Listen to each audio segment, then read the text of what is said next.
Ezekiel, Kabanata 18. Sinabi sa akin ni Yahweh, ano ba ang ibig ninyong sabihin sa kasabihan ninyong, mga magulang ang kumain ng ubas na maasim, ngunit mga anak ang nangingilo ang mga ngipin? Ako ang buhay na Diyos. Sabi pa ni Yahweh, hindi ninyo magagamit ngayon ang kasabihang ito sa Israel.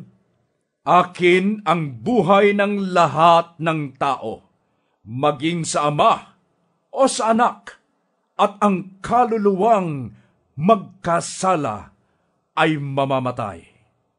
Halimbawa na may isang taong masunurin sa kautusan, tapat at lumalakad sa katuwiran. Hindi siya nakikisalo sa handog na inihain sa mga sagradong burol. Hindi sumasamba sa mga Diyos-Diyosan ng Israel. Hindi siya nangangalunya, ni sumisiping sa babaeng kasalukuyang nireregla. Hindi siya nandadaya ng kapwa o nagnanakaw. Ibinabalik niya agad sa may-ari ang sangla ng nangungutang sa kanya. Marunong siyang tumulong sa nangangailangan. Hindi siya nagpapatubo sa pagpapahiram ng pera. Siya ay makatarungan. Sinusunod niya ang aking mga utos at mga tuntunin. Ang ganitong tao ay matuwid at mabubuhay siya.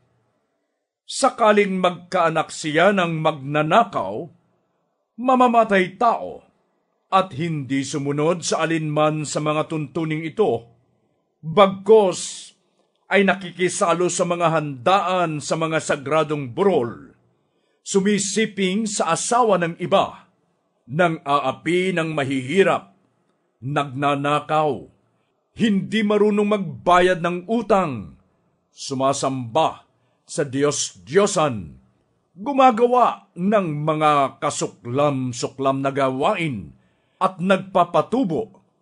Palagay ba ninyo'y mabubuhay ang anak na ito? Hindi.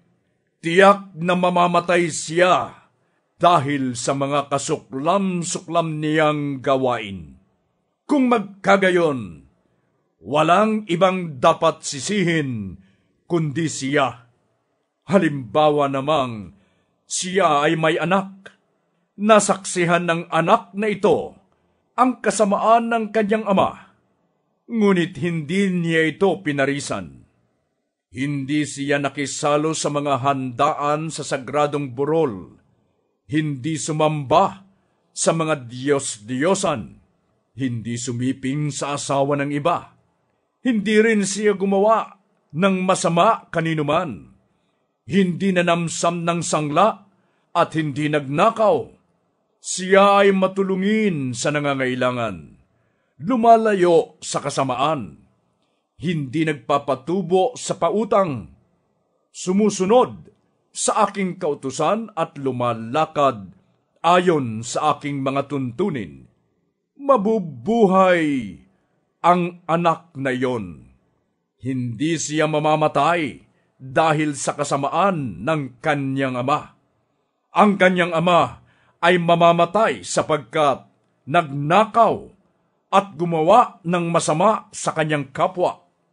Maaaring itanong mo kung bakit hindi dapat pagdusahan ng anak ang kasalanan ng ama, sapagkat matuwid ang mga gawa ng anak, sumunod siyang mabuti sa aking mga tuntunin, kaya dapat siyang mabuhay. Ang nagkasala ang dapat mamatay. Ang anak ay di dapat magdusa dahil sa kasalanan ng ama, at ang ama ay di dapat magdusa dahil sa kasamaan ng anak. Ang matuwid ay mabubuhay dahil sa kanyang pagiging matuwid, at ang masama ay mamamatay sa kanyang kasamaan.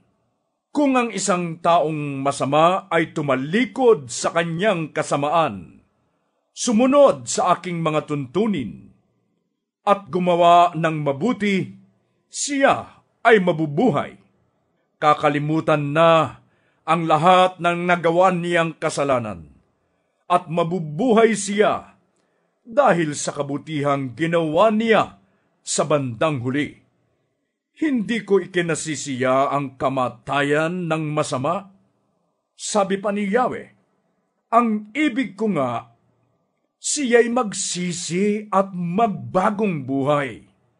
Ngunit kung ang isang taong matuwid ay magpakasama at gumawa ng mga kasuklam-suklam na gawain, hindi siya mabubuhay. Mamamatay siya dahil sa kanyang pagtataksil at sa kasalanang nagawa. Mawawalan ng kabuluhan ang lahat ng kabutihang ginawa niya noong una. Marahil ay sasabihin ninyong hindi tama itong ginagawa ko? Makinig kayo, mga Israelita. Matuwid ang aking tuntunin. Ang pamantayan ninyo ang baluktot. Kapag ang isang taong matuwid ay nagpakasama, mamamatay siya dahil sa kasamaang ginawa niya, at ang masamang nagpakabuti at gumawa ng mga bagay na matuwid ay mabubuhay. Dahil sa pagtalikod sa nagawa niyang kasamaan noong una, mabubuhay siya, hindi mamamatay. Maaari ngang sabihin ninyong, hindi tama ang ginagawa ko? Sasabihin ko namang, ang ginagawa ninyo ang hindi tama. Kaya nga, bawat isa sa inyo ay hahatulan ko ayon sa kanyang ginawa. Magsisi nga kayo tumalikod sa inyong kasamaan, bago bumagsak sa inyo ang parusa. Lumayo kayo sa inyong kasamaan, at magbagong buhay, sapagkat di kayo dapat mamatay, mga Israelita. Hindi ko gustong mamatay ang sinuman. Kaya magpakabuti na kayo upang mabuhay.